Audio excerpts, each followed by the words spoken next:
Welcome to this week's edition of Freedom and Prosperity Radio, the weekly radio news magazine we put together here at the Virginia Institute for Public Policy so that you can go on into your day informed on the issues at hand. We spent this week in Jamestown celebrating 400 years of Virginia with the President of the United States. On this day in 1619, just a mile south of where we are gathered now, 22 newly elected members of the House of Burgesses assembled in a small wooden church. They were adventurers and explorers, farmers and planters, soldiers, scholars, and clergymen. All had struggled, all had suffered, and all had sacrificed in pursuit of one wild and very improbable dream. They called that dream Virginia.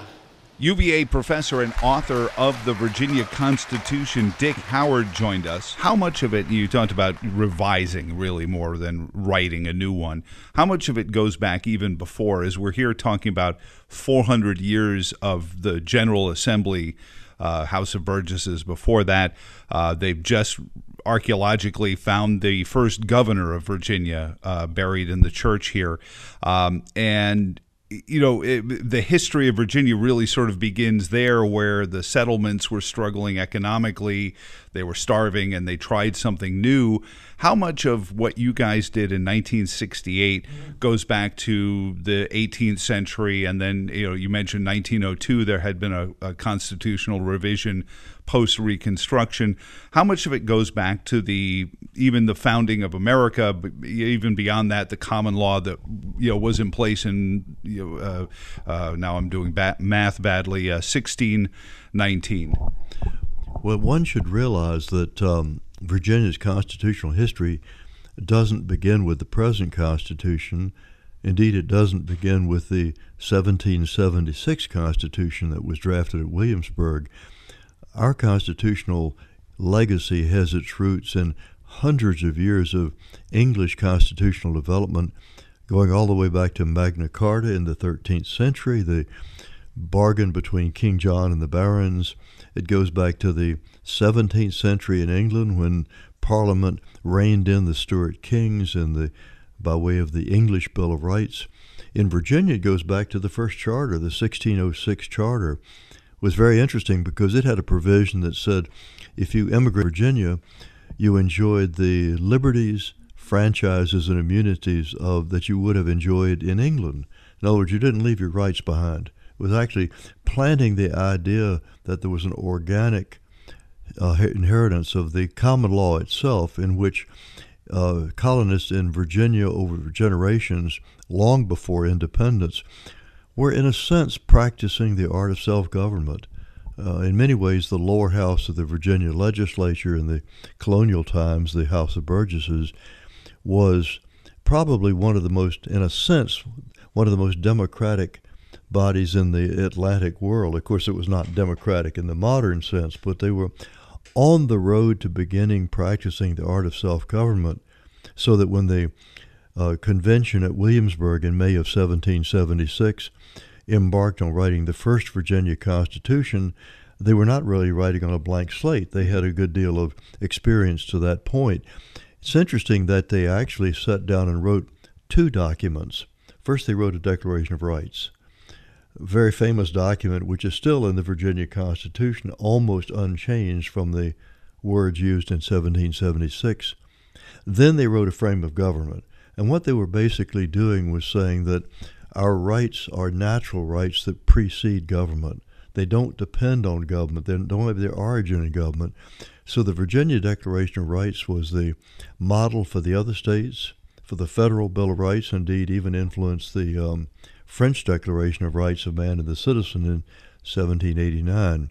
So the process really picked up speed in the 18th century at the time of Revolution. Since that time, we've had, depending on how you count them, at least 6 constitutions from 1776 to the present time. Thomas Jefferson, who had something to say on this, as almost every subject. You realize I can't do this interview without quoting Thomas Jefferson. I won't tell City Council.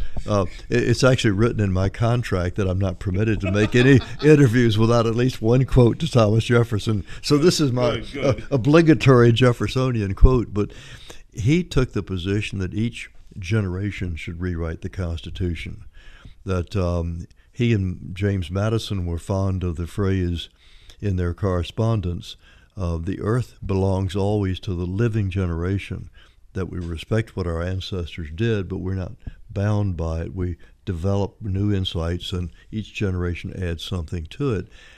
I think you can't understand American constitutionalism without realizing that it has its roots in the common law. Mm-hmm. That the English common law is organic and unfolding and developing, and that's in many ways the story of American constitutionalism. Is that what, and growing up in the Northeast, there was always that puzzlement as how all of these founding fathers seemed to be Virginians, but hearing you talk about it, now it seems to make a little bit more sense that so much of what is American history started as Virginians saying this is the way it should happen, and if not legislating, at least politicking those thoughts into the discourse with Pennsylvanians and Connecticut and Massachusetts representatives. It's interesting to think about the period starting in 1776 because with the break in England with the Declaration of Independence, each of the former colonies, now states, set out to write a constitution. And in that time, there was a theory of unwritten constitutionalism. That's what Britain still has today. They have no written constitution. Well, the founding generation were writing state constitutions, and it was a period of experimentation. Pennsylvania, for example, had a unicameral legislature, whereas other states had bicameral legislatures. It was unclear in those days what powers the governor would have. In every state, except New York in 1777, the governors were elected by the legislature, almost like a parliamentary system. The courts, people didn't really have a theory of judicial review. John Marshall gave us Marbury versus Madison in 1803. We now think of the courts as having the power which they do have to strike down legislative acts as unconstitutional. That was in its embryo in the late 18th century, so from one state to another, they were experimenting with the modes of emerging constitutionalism, which of course led a decade later to Philadelphia and the drafting of the federal constitution. We'll be right back with more of our special coverage of the President's address to the 400th anniversary General Assembly in Jamestown on Freedom and Prosperity Radio next. 4 centuries ago, one early voyager to Jamestown captured the spirit of confidence and daring that has always been a great experiment in self-government. He wrote, "We hope to plant a nation where none before hath stood." That was something. In that hope, the men and women of Jamestown achieved success beyond anything they could possibly have imagined. They started the nation that settled the wilderness, won our independence, tamed the Wild West, ended slavery, secured civil rights, invented the airplane, vanquished the Nazis, brought communism to its knees, and placed our great American flag on the face of the moon. Brought to you by Tertium Quids. That's the website you find our friends at the Virginia Institute for Public Policy as we come to you live from the birthplace of representative Republican government in America, and I debated this with folks with some pauses for some wars in Europe. I believe the longest continuously meeting General Assembly representative body in the world, but certainly in the Western Hemisphere, the Virginia General Assembly, of whom our next guest was, until just this January past, a member thereof. He's Congressman Ben Cline, and I want some credit for the fact that this time I didn't bollocks it and call you Delegate Ben Cline for the first time. How are you, Ben? Welcome back to the show. Oh, Joe, it's great to be back with you. The delegate was one of the favorite titles I got to have. It was an honor to represent the 24th District in the House of Delegates, and I made it to year 399 there in the history, but I didn't make it to 400. Well, at least the Commonwealth made it to 400. They're actually convening a special session, complete with the now what's it called, the scepter that gets at the beginning, the mace and everything. It's going to be. I'm afraid they're going to try to bring in some budget amendments while we're here. I'm just going to be watching very closely for shenanigans. If they're in session, who knows what could happen? Medicaid expansion, that kind of thing. How is everything? Well, if the Democrats are still holding to their pledge to boycott, then those are shenanigans enough. It's foolishness, and they need to just put politics aside for the sake of the Commonwealth. Well, and that's the interesting thing is just the rumor of somebody coming is enough. Gosh, I don't know who they're more upset at, Ralph Northam for inviting the president, or the idea that the president might even come to something like this. You're right, it's silly, but it's theater. I guess it gets them the attention that they feel like they're not getting just for their own legislative actions.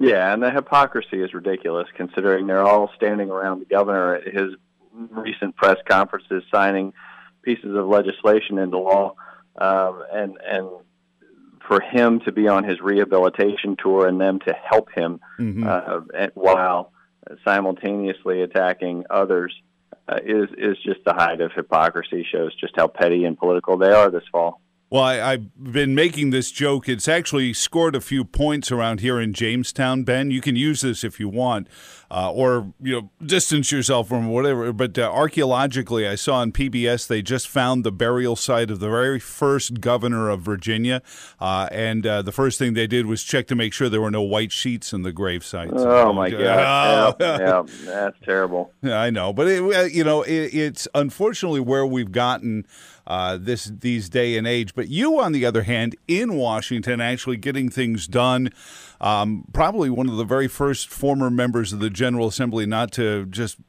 every time I talk to them, be frustrated with the way things don't get done there. Tell us about this Small Business Reorganization Act, and then I want to spend a little time talking about some of the committees you may have heard some testimony while you were sitting on. But tell me about this Small Business Act. Sure. So it's a bill to help small businesses.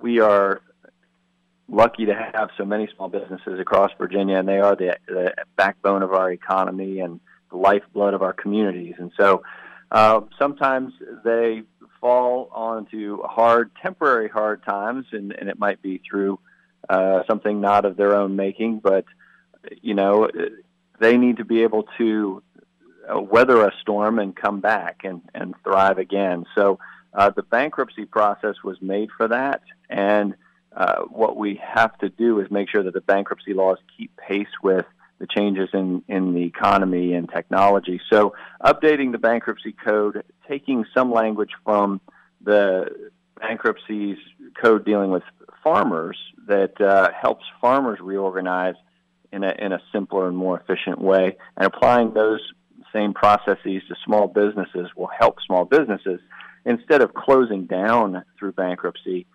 survive and continue to employ and provide jobs for the local economy. Oh, absolutely. I think you hit the nail on the head. And also, knowing that that's there, I think helps a small business. When you're at that precipice, you're right at the edge, and you're like, do we leap? And knowing that, at least that if you leap and things don't go exactly the way you plan, you can circle back and try again with a little bit easier path, I think is a boon to startup businesses as well. It is. And, we want to encourage startups, and instead of looking to government for help as they get started, through grants and loans and propping them up through artificial revenues, you want small businesses to be able to survive on their own. And then if they do stumble, if there's, through a trade war, some price spike, or a construction zone that comes in and hurts you for 6 months or something, or just a bad year in agriculture or something like that, you want your business to be able to to survive it and move on ahead. And that's what the bankruptcy process was meant to do. Bankruptcy is not a bad word for business. It doesn't mean government helps you close down. It means government helps you through a tough spot, and you get to keep employing and providing your community with a great service. Well, I remember 2016, there was a lot of hay about some businessman who wanted to run for office somewhere and all the bankruptcies. And I think there are people up there in Washington that may not hold the same feeling about bankruptcy, Ben. So you watch out for them, okay? Oh, yeah.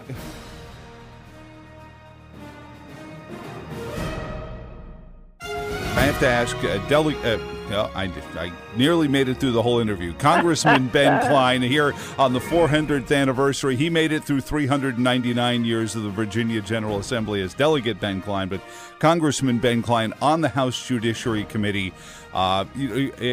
Certainly, you and many of the members of the House Republican caucus distinguished yourselves in the way you handled the Mueller testimonies.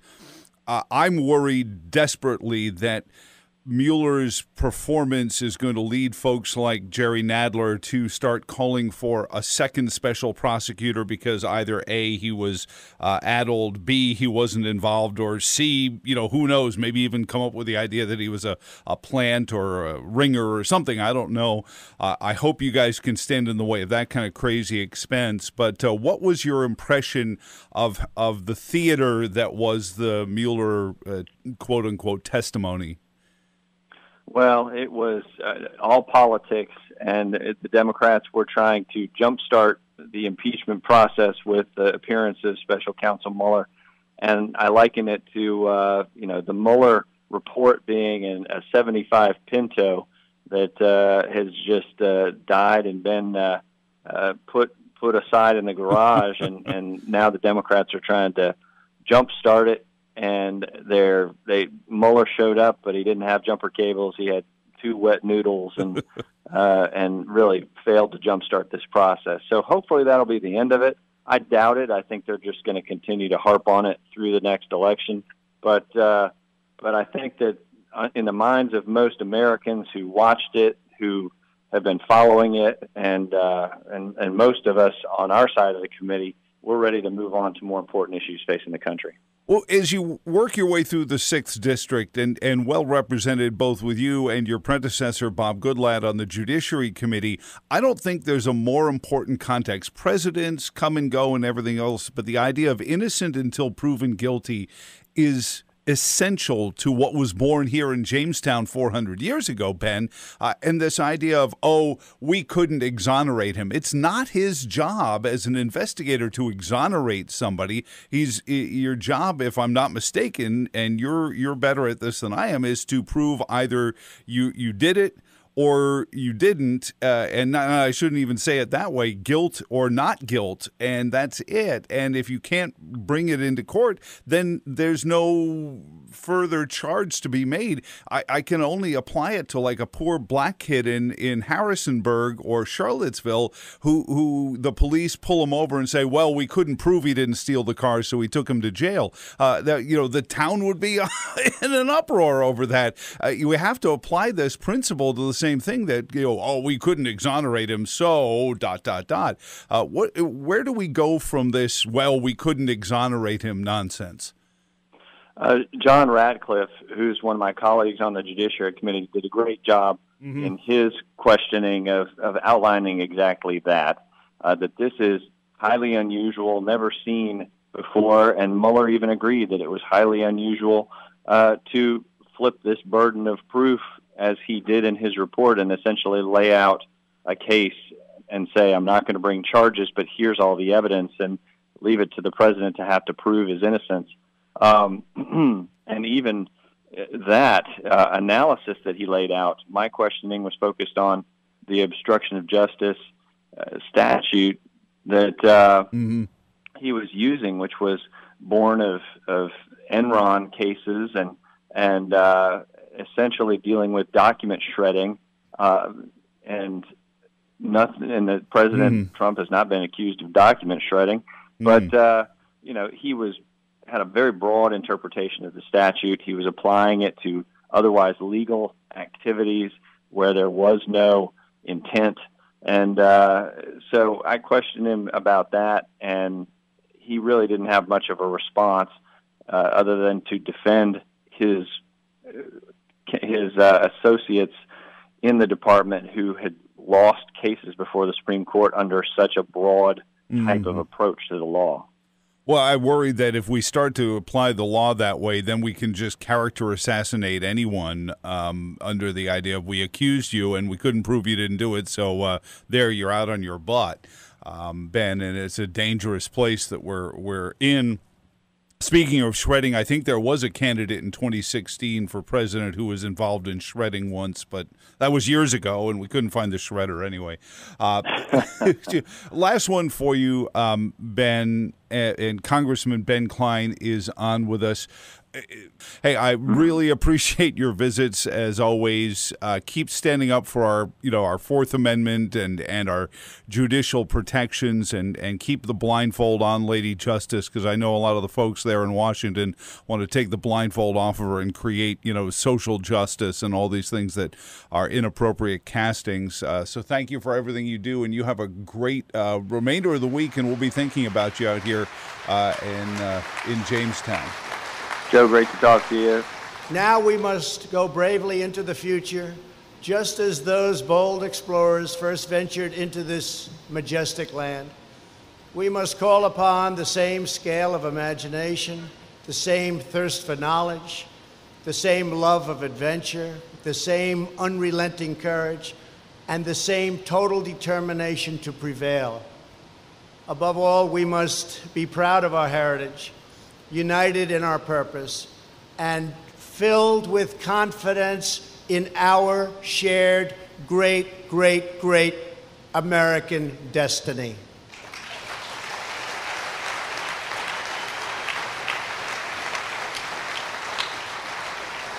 For in America, no challenge is too great, no journey is too tough, no task is too large, no dream is beyond our reach. When we set our sight on the summit, nothing can stand in our way. America always gets the job done. America always wins.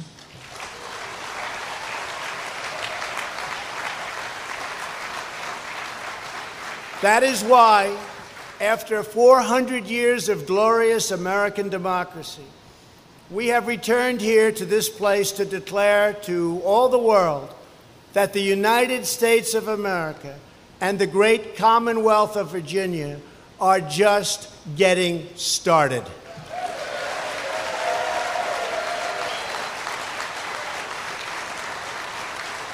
Our future is bigger, bolder, better, and brighter than ever before.